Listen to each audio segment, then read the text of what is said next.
Another day, another unbox guys, mga ka-Stipax. Yun na nga guys, mayroon akong ituturo sa inyo para makatipid kayo sa inyong mga gripo sa lababo guys. Mga gripo nyo dyan na naputol yung handle guys, may mabibili niyan guys. Yan, bubili pala tayo ng flexible hose. Yan, ganyan yung handle guys, stainless po yung nabili natin. Ayun, para makatipid ka guys, ito yung gawin mo pag nasira yung handle ng gripo mo.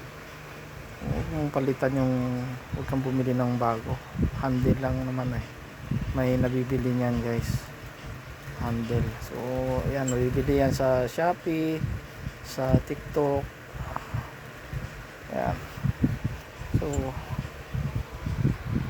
yan, idea lang guys para makatipid tayo sa mga gamit natin sa bahay. Stainless yan guys, so yun lang. Huwag nyo itapon, bilhan nyo lang ng handle.